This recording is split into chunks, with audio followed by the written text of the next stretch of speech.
Entreprise missionnaire, aide missionnaire internationale, networking apostolique, leadership du Nouveau Testament, série d'enseignements et endoctrinement particulier, notre dernière partie. Pour toujours, pour tout de suite. Référence clé et note critique. Nous allons faire d'autres enseignements, mais avec autre chose. Alors, commençons avec Tite aujourd'hui. Tite 1, 5 à 9. 5. C'est pourquoi je vous ai laissé. Il l'a laissé en Crète afin que vous puissiez réparer ce qui était défectué et achever ce qui n'était pas fait, et que vous nommiez des anciens et les établissiez sur les églises, les assemblées dans chaque ville comme je vous l'ai ordonné. Wow! Remarque, le mot-clé réparer ce qui était défectué et terminer ce qui n'était pas fait. Ça veut dire les choses étaient défectueuses parce qu'elles n'avaient pas été bien réparées. Au départ, ils n'avaient pas été réparés du tout. OK? Parce qu'elles n'avaient pas été faites correctement ou parce qu'elles n'avaient pas été faites du tout. Ils avaient été complètement négligés. All right? Nous avons exactement les mêmes problèmes dans la plupart des églises locales aujourd'hui, même après toutes ces années où ces épîtres pastorales ou les épîtres de direction ou les épîtres d'encadreur, j'appelle ça, ont été écrites et données à l'Église. Tout cela contribue à une Église brisée. Réforme. Ces anciens devraient être des hommes d'une intégrité incontestable, irréprochable, le mari d'une seule femme, pas 3, 4, 5 ou 2, dont les enfants sont bien formés et sont croyants, non susceptibles d'être accusés de manque de mœurs et de conduite ou indisciplinés et désordonnés. Remarque, nous avons déjà couvert certaines de ces choses dans 1er et 2e Timothée, ce qui signifie que Paul répète à Tite ce qu'il avait déjà partagé avec Timothée. Les mots-clés « intégrité incontestable » signifie que votre intégrité ne peut être remise en question par personne du tout, même Jésus. Mais nous avons l'opposé dans les dirigeants aujourd'hui et la même chose va pour le mot « ne pas être exposé aux accusations ». C'est marqué là, ce qui signifie qu'il ne devrait y avoir rien dans votre vie et dans votre ministère qui pourrait amener quelqu'un à vous accuser, mais dans bien trop de cas, nous avons exactement le contraire. Exactement le contraire. Lorsqu'il s'agit de toutes sortes de scandales. Je parle beaucoup sur cela parce que ça fait partie de la réforme. Le font-ils par exprès? Non, je doute fort, mais cela arrive quand même et à cause du grand manque d'Éphésiens 4, 22 à 24 concernant la mortification et la transformation de votre âme non sauvée et de votre intelligence non renouvelée. Également appelée sanctification progressive ainsi que le discipulat. De nombreux dirigeants de l'Église n'ont pas été correctement formés, équipés. Aïe! C'est vrai! Non seulement leur façon de vivre en public et en privé, mais aussi leur doctrine. C'est pour ça que je veux commencer mon école, l'école physique, et ensuite on va commencer des écoles à travers du monde entier si nous avons le temps. 7. Carl Lévesque, surveillant, en étant qu'intendant de Dieu, doit être irréprochable, non en tête dure, arrogant ou présomptueux. Il ne doit pas être colérique, ni abreuvé, ni pugnace, rixe et violence. Il ne doit pas être avide des sales lucres, des gains financiers. Remarque, Paul se répète encore une fois avec ce que nous avons déjà vu dans nos enseignements précédents de 1er et 2e Timothée. La plupart des intendants de Dieu qui sont des dirigeants dans son Église ne sont pas irréprochables et sont également avides de gains financiers simplement parce qu'ils peuvent s'en tirer dans la plupart des endroits, que ce soit dans le cadre d'une Église locale ou d'un ministère quelconque, en exigeant du peuple de Dieu pour toutes sortes de raisons un soutien financier. Surtout lorsqu'il s'agit de ce qu'on appelle les prédicateurs de la prospérité et leur évangile de la prospérité. Donnez-moi de l'argent et Dieu va vous donner. Vraiment? Hein? Et certains diront même qu'ils ne veulent pas vivre une vie, ils ne peuvent pas vivre une vie irréprochable, mais ils la peuvent, ils le pourraient s'ils se plongeaient dans la parole, ils découvriraient Éphésiens 4, 22, 24, etc. Nous avons beaucoup trop de quoi? Sélectionneurs de cerises. On appelle ça en anglais des cherry pickers. Ils prennent qu'est-ce qu'ils veulent, ils prennent les plus belles séries, ils restent les autres de côté. Qui choisissent certains versets tout en négligeant d'autres. Jésus est l'irréprochable et nous sommes en union avec lui. Nous sommes en union avec l'irréprochable en faisant partie de cette nouvelle création qui est une création sainte, une nouvelle création sainte, sans reproche comparée à l'ancienne création qui est tout le contraire. 8. Mais il doit être hospitalier, amoureux et ami des croyants, surtout des étrangers. Il doit être un amoureux de la bonté, des bonnes choses, des bonnes personnes, sobre d'esprit, sensible, discret, droit, impartial, un homme dévot et religieusement correct, sobre et se tenant en main.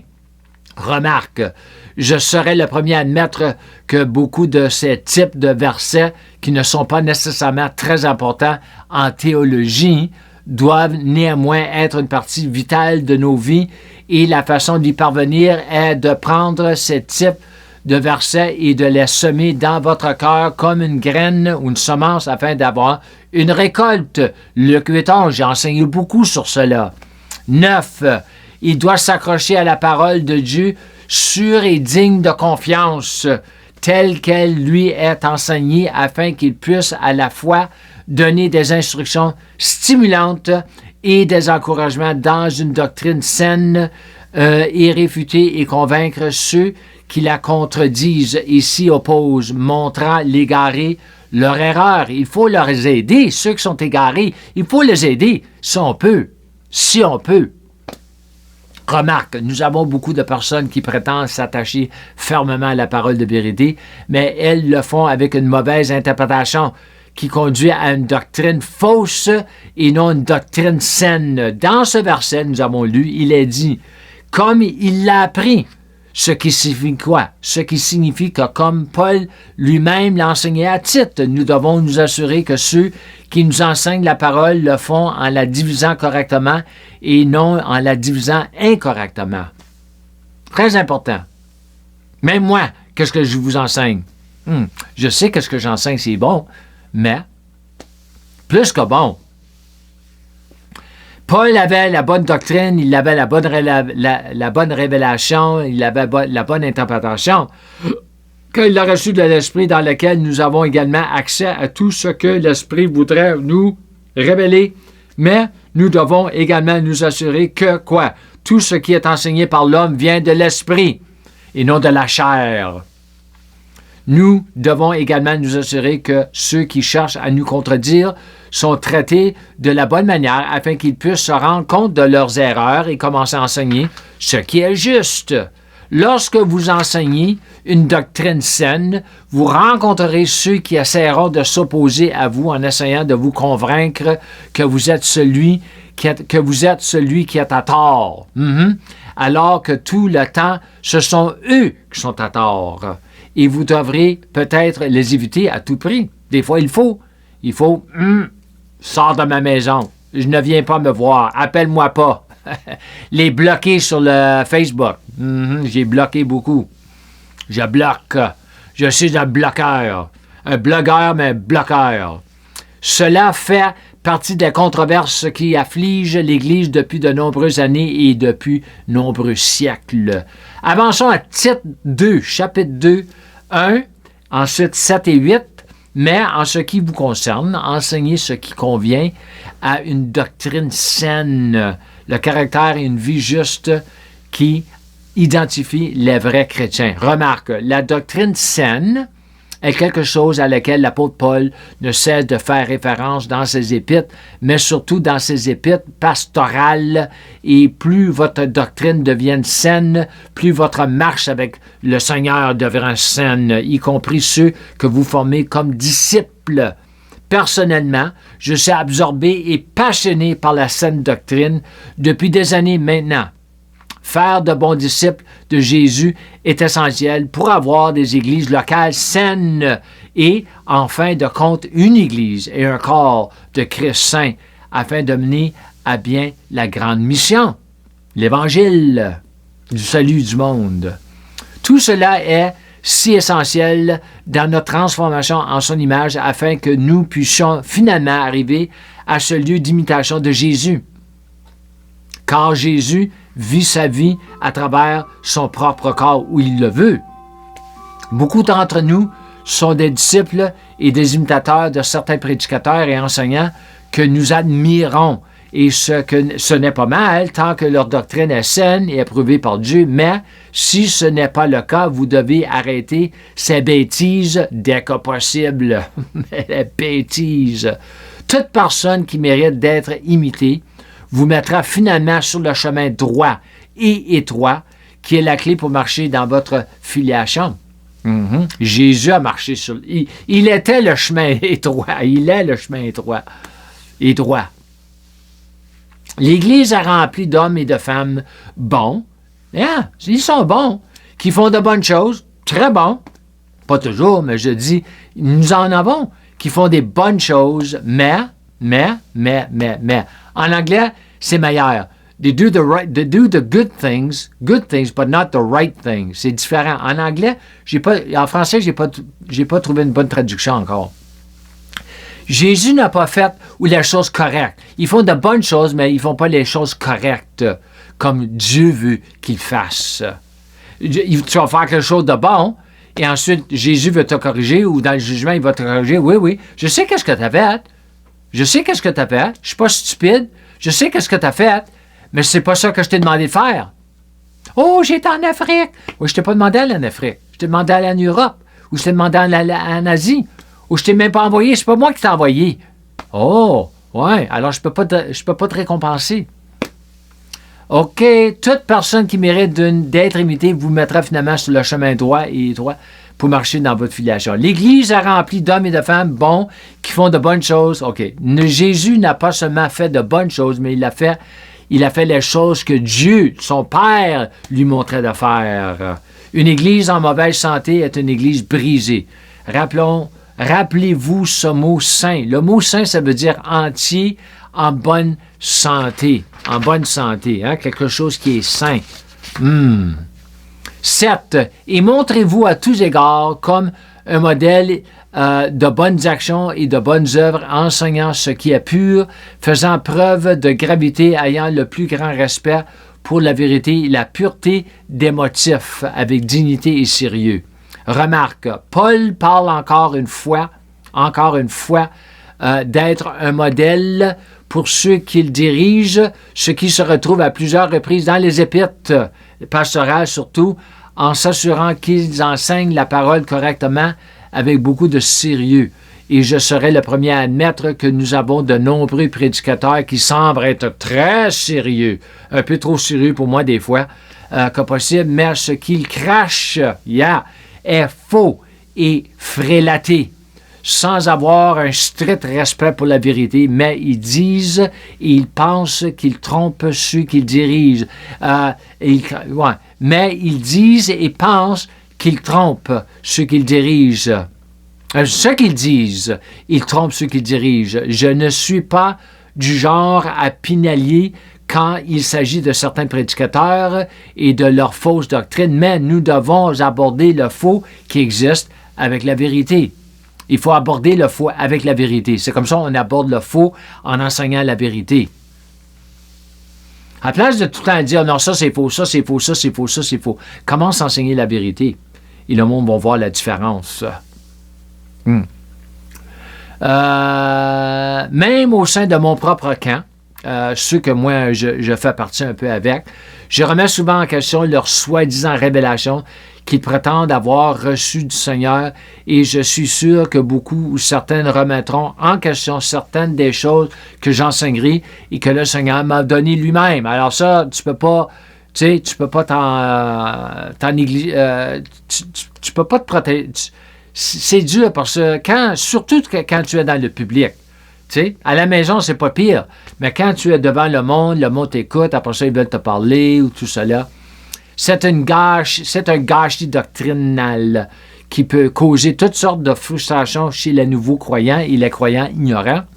Mais nous devons y faire face puisque nous sommes tous dans le même bateau, le même navire. Faire partie du corps. Faire partie du corps. Mon petit doigt, il fait partie du corps. Il fait partie de mon corps, de tout mon corps. Yeah? Même il est petit. Hein? Mais, comparé à mon pied, que tout cela, mais. 8. Et que votre instruction soit saine et juste et sage, vigoureuse, irréfutable et au-dessus de la censure, afin que l'adversaire puisse être couvert de honte, ne trouvant rien de discréditant ou de mal à dire à notre sujet. Remarque, une fois de plus, Paul réitère essentiellement ce qu'il vient de dire au verset 7, ainsi qu'à d'autres endroits dans ses épîtres pastorales, concernant la nécessité pour votre doctrine d'être saine, d'être juste et irréfutable et au-dessus de toute censure. Et comme je l'ai dit à plusieurs reprises, la plupart des prédicateurs s'accusent eux-mêmes par la façon dont ils vivent ou exercent leur ministère, mais surtout quand il s'agit de leur doctrine qui n'est pas aussi saine qu'ils peuvent le penser. Moi, je ne veux pas arriver que je pense que j'ai une saine doctrine et j'arrive dans le jugement et le Seigneur me dit « Ta doctrine n'était pas si saine que ça. » Moi, je sais que ma doctrine est saine parce que j'enseigne ce que le Seigneur me fait voir avec la prière, le jeûne, tout cela. Même si vous avez une doctrine saine à 100%, quelqu'un qui n'est pas d'accord avec vous parce que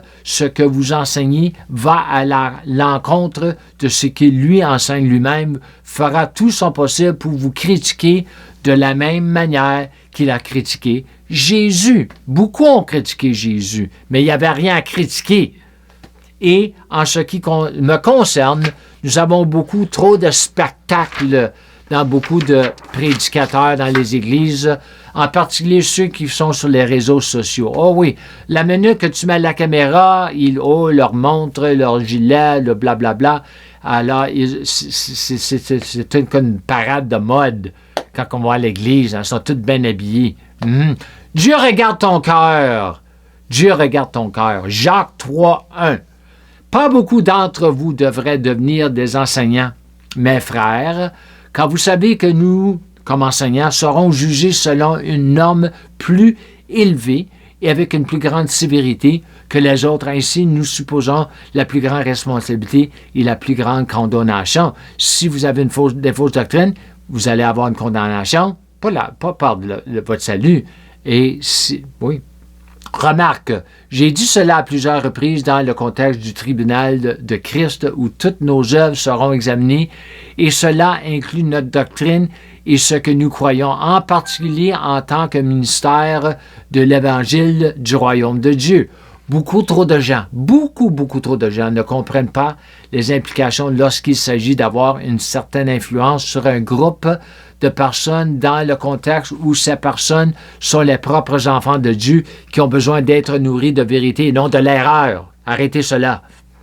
Aucune excuse ce jour-là, puisque nous avons reçu le canon complet, toute la Bible, Genèse à l'Apocalypse, et de la vérité, ainsi que l'esprit de vérité, y compris toutes les formidables ressources que nous avons, dont nous disposons depuis des années maintenant pour étudier la parole avec les langues originales à notre disposition via les livres, l'Internet, tout cela, c'est là pour nous aider. La parole de vérité et l'esprit de vérité sont les principaux enseignants et guides du corps du Christ. L'esprit de vérité a été envoyé pour prendre la place de Jésus sur la terre en tant que son représentant numéro 1. Nous devons profiter pleinement de tout ce que l'Esprit a à nous offrir pour accomplir son travail et le nôtre pour le royaume de Dieu. Avançons à 1 Pierre 5, 1 et 3. Nous allons finir avec cela. Je mets en garde et conseille les anciens parmi vous, en tant que confrères et des anciens et en tant que témoin oculaire des souffrances du Christ. OK? C'est quoi l'avertissement? Il dit, je mets en garde, je vous avertis. L'avertissement aux dirigeants se trouve en fait au verset 2. Alors, verset 2. Soignez, nourrissez, gardez, guidez le troupeau de Dieu, qui est votre responsabilité, non par coercition ou contrainte, mais volontairement, non pas déshonoré par les avantages et les bénéfices, appartenant au bureau ou le don, mais avec l'empressement et joyeusement. Alors, remarque, les mots soigner, le mot tendre, ça veut dire guider, c'est numéro Strong's 4165. Poimeno, c'est le verbe du mot poimen, 4166, de berger. Le berger, qu'est-ce qu'il fait le berger? Il berge. Alors, il y a un verbe, il y a un nom. Nourrir, garder, guider, protéger le peuple de Dieu. Les vrais ministres de l'Évangile doivent s'assurer qu'ils guident vraiment selon la volonté de Dieu et non leur propre volonté ou d'un livre qu'ils ont lu le samedi soir ou durant la semaine pour se préparer pour leur sermon le dimanche matin. Oh, j'ai lu toute la semaine. Peut-être le Seigneur les a guidés à cela, ça se peut, mais en général, beaucoup de prières. Et la parole. Et selon ce verset, il y a une tendance à profiter du peuple de Dieu lorsqu'il s'agit d'argent. L'argent. Ils veulent de l'argent. Tout le monde va avoir de l'argent. Pourquoi? L'argent achète des choses. Ça achète des choses, les bonnes choses, les mauvaises choses. L'argent, car ce sont eux qui sont en charge. Moi, je suis en charge. Oui, on sait que tu es en charge. D'une église, d'un ministère local, il est très facile de tomber dans ce piège qu'il faut éviter à tout prix.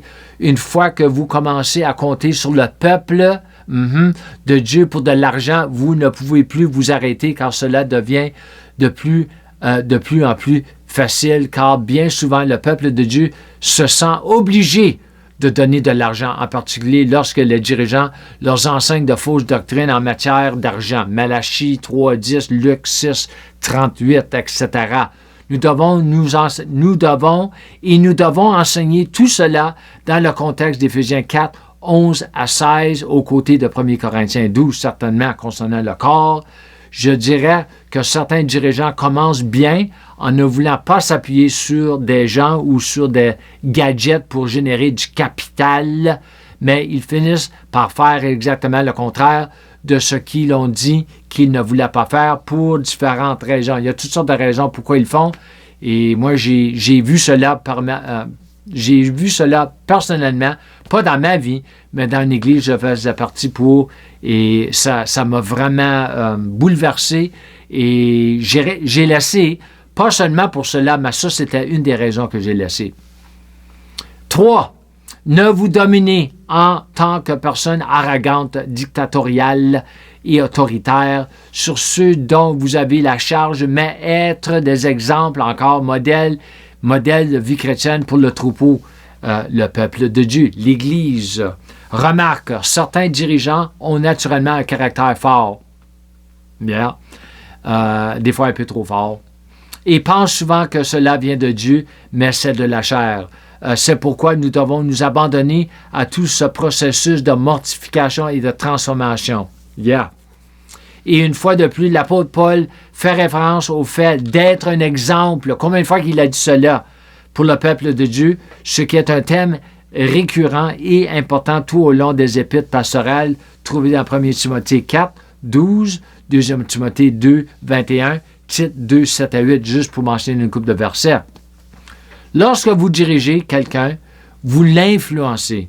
En fait, c'est pourquoi nous devons nous assurer que nous disons et faisons les bonnes choses afin qu'il puisse finalement marcher dans tout ce que Dieu a pour lui dans son corps. Tout cela étant une grande partie du discipulat.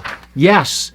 Afin d'avoir quelqu'un ou un groupe de personnes qui vous suivent quelqu'un, vous devrez avoir une certaine influence, un certain montant d'influence sur eux, sur leurs pensées et leurs croyances. C'est pourquoi vous devez vous assurer de les nourrir avec le bon type de nourriture et de nutrition spirituelle. Une fois que vous êtes né de nouveau, vous êtes maintenant en union avec le deuxième Adam et son image est la seule image qui doit être formé dans votre âme et non l'image de celui que vous suivez ou qui vous enseigne. Nous devons arriver à ce lieu de marcher comme Jésus a marché en ayant exactement les mêmes œuvres puisqu'il est le premier-né de Dieu d'entre les morts. Et nous, en tant qu'enfants de Dieu, devons faire cette transition d'enfant de Dieu à fils de Dieu. Jean 5, 17, 19, 20 et 30 appartient à chacun de nous, mais cela demandera du travail, beaucoup de travail, du temps et de la patience. La patience, moi j'ai fallu que j'apprenne à être patient avec moi-même. Alors, comme je finis mes enseignements, je vous encourage de marcher dans la plénitude de votre filiation, en marchant dans la plénitude de la grâce de Dieu et de la foi de Dieu. Shalom et Amen.